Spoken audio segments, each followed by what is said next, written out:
This is Stories from the States. I'm Chris Fitzsimon. Here at States Newsroom, we know there's a lot going on around the country in every state. Thank you for being here. This week we're talking about financial relief for farmers. The Trump administration proposed $12 billion in aid to farmers to help recover from what they called temporary market disruptions and high production costs. The administration did not mention the effect of the tariffs that Trump put into place. While this aid is providing relief, some farmers and economists want to see a long-term farm bill. So, once the Farm Bill programs aren't being perceived as doing enough, then you start having ad hoc programs, which, often provide much needed help, but you don't know when they're going to come. Over in Topeka, the Kansas Reflector podcast spoke with an economist on why long-term aid from the federal government is needed to support farmers. This week, we're handing the reins over to our States Newsroom colleagues at the Kansas Reflector. We'll let senior reporter Morgan Chilson take it away.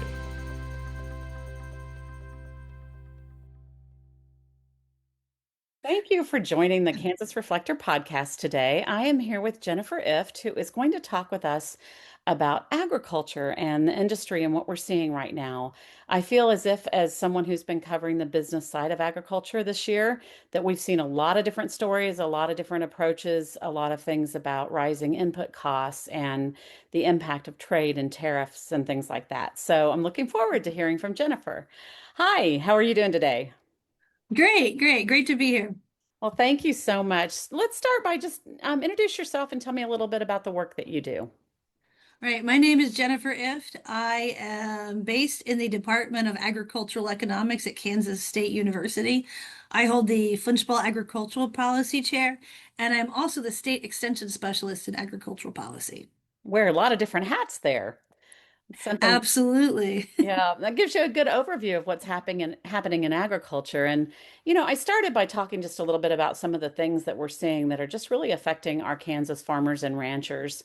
Can you talk a little bit about what the biggest issues are that you've seen so far this year? Right. Well, if I had to pick one thing that's uniform, I'd say rising input costs, um, across the board, or not necessarily rising from last year, but still at elevated levels. It varies from category to category. So that's the one common thing is this general inflationary pressure on production expenses. But once you get beyond that, I think this year more than ever, you really have to look at crops and livestock separately. So the one category of expenses that hasn't gone up is feed. Feed costs have gone down. Cattle prices, I'm going to focus on cattle just because we're based in Kansas, right? Yeah. That's most, but not all of. We have a substantial and growing dairy sector that's very important, but it's mostly beef cattle. The beef cattle prices are high, historic highs. For the cow calf side, especially, they're finally making money after some pretty long rough spells. So that would be called a margin expansion, where you have strong prices, and at least on the feed side, expenses are going down. On the crop side, it's opposite. We call that a margin squeeze. So prices are down, not necessarily at historic lows, but they're down. Expenses are down too, but not that much. Not, back to previous levels. So margin squeeze on the crop side, margin expansion on the livestock side, especially beef cattle. hmm That is one thing I've noticed as I talk to different folks throughout the state is getting a lot of different stories about, just depending on who I'm speaking with. I mean, where they're Oh, sitting. absolutely. Yeah, yeah. Yeah. So one of the reports that you all have put out this year, I think it came out in October and took a really good look at agricultural income. It talked about net farm income. Can you tell me what's included in that calculation? Right. So that is a statewide measure of farm income. You could think of it roughly like agricultural GDP, gross domestic product, or gross state product. I don't know what you'd call it, but Yeah. for the state of Kansas. So it's all revenues on the crops and livestock side, all expenses um as well. And then you have a couple other, something called farm related income. We make adjustments for inventory levels. We account for depreciation. So those are the things that are in there. But what it really reflects is all the revenues across different crops and livestock and all expenses. It's an aggregate number. It is not a farm level number. Okay, so yeah, so that's why when I took a look at that report, it was reporting an increase this year of approximately 88% in net farm income. Well, But again, right, it's right. not separating out those industries, right, in terms Yeah. of crop versus No, cattle. So is that what a no. little bit about why that increase is there? Yeah, yeah. And if you, a couple things. First of all, if you look at net farm income in Kansas, it goes, I think it's gotten down to close to 2 billion, and it can go up to like 9, 10 billion. So Mm, there is just swings in, farm income. You add our weather, you add crop markets, you have cattle markets, a right. lot of swings in farm income historically. So that is nothing uncommon. That 88%, it's a high number, and to a large degree, it reflects strong cattle prices, strong beef cattle prices. But that's not the whole story. Another part of the story is government payments. There's a large increase in government payments in the 2025 calendar year. But you gotta take that um, carefully. And I need to explain how we measure net farm income Okay. to really put that government payments number in context, which is a substantial part of the 88% increase. So net farm income, what's not important is if we measure that it's 9.1 or 9.3 billion dollars. Hmm. That that the specific level isn't as important as this is a well understood measure, like we know what the different components are, and we're doing it consistently. We want to understand the change in the components, and we want to be able to compare to last year. That is the most important thing with these numbers. And how we do that for government payments is we count them in the year that they are received.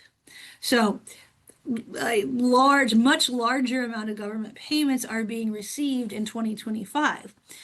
So if you were doing farm level accounting, you might do an accrual adjustment.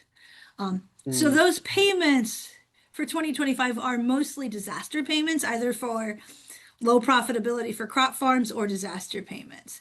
And those cover losses from 2023 and 2024. So ah, you would see much smoother income if you assigned those payments into the year that the loss was incurred. But you don't do that for, it's this consistent reporting. An accrual adjustment doesn't make sense for these state level net farm income measures. For farm level, it makes a lot of sense. So you gotta, and this isn't necessarily an issue every year. It's just this year, just because of all these things that are happening together, it really sticks out. that's one thing I think we've mentioned when we've talked in the past that I always think about is that data can be made if you don't understand what's behind the data, then you're gonna Gosh. in a spot. It can be made to show a lot of different things, and I did not understand that the delay in those payments that was really making that kind of pushing up that net farm income amount for this year. I did notice that the report was projecting a decrease for 2026. Can you talk a Right, little bit about what's behind that and right, how you look right. at those projections? Right. So there's not at this point, we don't see large swings. There are some changes on, the crops and livestock Mhm. receipts and on the expensive side, but government payments are projected to come down.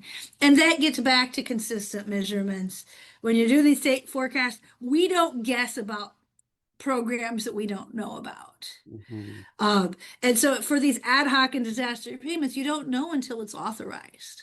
Right. Um, so those 2025 payments they're on this year because this is the year they're authorized. We know about them. The 2026 government payments only reflect the ones that are in the Farm Bill, and we do expect some substantial ARC and PLC, so agricultural risk coverage, price loss coverage. That's for your major commodity crops. The protection provided by those programs was increased in the One Big Beautiful Bill Act in July, but that's known. So once you know that a program, is going to happen, it's authorized, you can do the forecast. Now, if I was going to do a personal forecast, I could say, well, I think there's a 50% chance that there's going to be $12 billion in tariff relief, trade war relief, whatever you want to Mhm. call it, for our crop producers. I'm going to put that in my forecast. And that would be fine. I think a lot of, you could argue over the numbers, but for, these official forecasts, you don't you don't make those kind of guesses. That there's just a lot of uncertainty. So, Mhm. that's not in there at all. It's only about what we know today. Right. I spoke with someone earlier this year, and then, of course, as I talk to farmers and ranchers around the state, they all talk about the need for a long-term farm bill. And I know one person I spoke with said that it would be really nice to look out 20 years even so that we had some type of, yeah, Right, right, the dream. right. And we can't even seem Yeah, to get the 5-year one to pass. Why is it important right, for farmers and ranchers as they do their work and make their plans to have some type of right. certainty? Well, farmers and ranchers, I'd argue, especially in Kansas, are absolutely experts in risk management. I mean, if they're surviving, they're dealing with this. Again, Mhm. you face markets go up and down, yields go up and down. So that's a part of agriculture. Um, and then there's this policy stability component, and it's farm income, the farm safety net, and this could change next year. We'll see. But since about 2018-19, these ad hoc programs have been a big part of the farm safety net. And there, there's some trade-offs there. These programs cover real losses. They help, they help the agricultural community. But do you plan on them? They're Right. not predictable. They're as needed. Whereas you have crop insurance or something that's in the farm bill, you can make some plans. I think 5 years might be looks like the optimistic forecast As right much as we're now. going to Not get 20 out of years, that. but 5 years, right? Yeah, But right. so once the farm bill programs aren't being perceived as doing enough, then you start having ad hoc programs, which do often provide much needed help, but you don't know when they're going to come. You don't know whether they're going to come, and then maybe you don't know when they're going to come. Sometimes it's maybe 1 or 2 or even 3 years later. And, Hmm. and that's if you're making farm management decisions, again, the help, it's helpful for a lot of people. But let me give you an example to make this more concrete. So if you're a crop producer, it's mid-November right now. Some producers have probably already paid for some of their inputs right now. So seed is a big one. If you pay early, either in cash or through early financing, you can usually get a lower price. So it's a farm management strategy. It also helps the seed manufacturers with their inventories and other things. So this is a common practice. So let's say you're a crop producer, margins are tight this year. But there's some advantage to prepay. You have to work with your lender. But there's been talks about $12 billion, maybe 15, for some type of trade aid for crop producers, and we've heard a lot about this in the media. This isn't my guess at all. Right. Um, we've heard about this. So if you're that producer, do you say, okay, you have to figure out what you think is going to happen, what you believe. That's personal, and then you have to make this risk management decision, which again, it's very personal, no right or wrong. But do you make your decision? Do you ignore that you could be getting a substantial payment, maybe in a month, maybe in 6 months, and make that decision, or do you hold on and wait? And so there is this this aspect of farm management that has to take into account the uncertainty of ad hoc payment. So my colleague Brady and Brewer and I did a webinar on that last January, farm management in the ad hoc era. We're putting out an extension publication in December talking about this sort of consideration and saying, look, if you get these additional payments, maybe have a strategic plan for how you would use them to put yourself in a better position for the next 2 years. Right. That makes a lot of sense. I know a lot of folks that I talk to were holding off on equipment purchases and things Right. like that because it's so expensive and they don't want to Yeah, put themselves out there in terms of being strategic. So, absolutely. I had a reporter from New Zealand reach out to me, and it was a really interesting email. He just was talking about something that was happening in Yeah. the States with the Farm Bill. And he asked Mhm. me, he said, our farmers feel like they can never be really competitive with the US Right. because of the Right. subsidies they get from the government. Talk Right. a little bit about how important those subsidies are and why we do this. Right. Right. Yeah, that's absolutely a policy issue. And I think they are pretty competitive on the dairy side, but I can't speak about much else. But there's really two aspects to this question. One is about global competitiveness, and the other one is how these subsidies actually affect farms in the Right. long run. So I'll talk about global competitiveness, and sort of the limits on growth of the agricultural sector.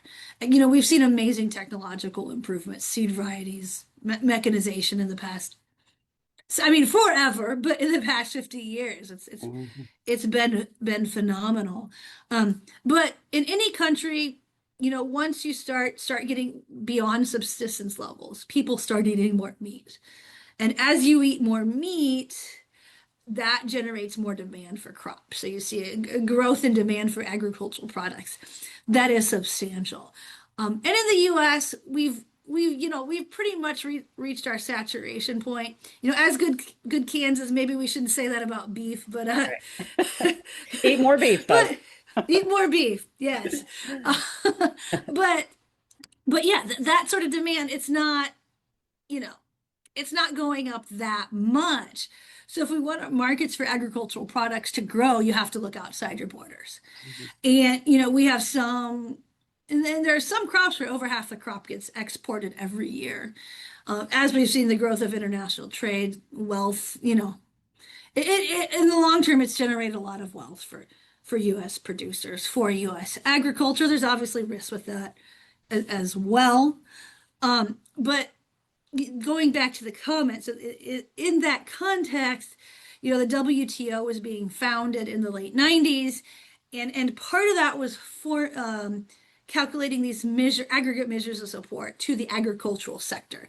And the idea was you were going to have a cap on countries' support to agriculture to maintain some level of fair trade Mhm. and competitiveness. And so you would classify policies as distorting or non-distorting. So if policies were tied to base acres, they'd be at least partially decoupled. They'd be non-distorting, and that wouldn't count. Conservation payments wouldn't count. Crop insurance or disaster subsidies or disaster payments, those would count because they'd be directly tied to production. And so this was something that played a role in, freedom to farm, 1996 Yeah. Farm Bill. It played a role in the design of the 1996 Farm Bill and subsequent farm bills. It was a big part of the policy discussion. And we've really seen, it's like, since 2018, 19, it's like, well, WTO, so what? And Right. that's political. It's across the spectrum. It is what it is. So we're not having these conversations about how trade distorting our agricultural support is. It could go back to that, um, but that's it does affect competitiveness, and those markets are important to us. The other part of the question is what is the long-term impact of the support we give to our farmers? And that, economics is called the dismal science for a reason. We always have to talk about the trade-offs.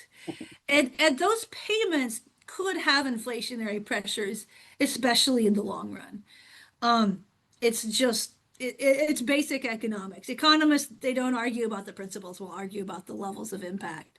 So you could think about this in land markets. I think it's the clearest. So if you get an average level of government payments, you want to go buy land, that's a payment that you could expect it. So you could Right. expect that payment will continue. You might bid more for land, or you might go out and be willing to pay a little bit more for cash rent. Mhm. It could also potentially spill over to other input markets. So, you maybe don't see a dollar to dollar increase in competitiveness with these payments. Really interesting. That's just not a approach that I had ever thought about when I look at those payments. And I do think, Mhm. again, keeping a secure food system as well is really critical Yep, here and something to always absolutely. do think about with it. So thank you so much for joining me today, Jennifer, and for Yeah, your my really clear pleasure. explanation. All right. You have a wonderful day. Absolutely. Okay, you too. Thank you so much. Take care.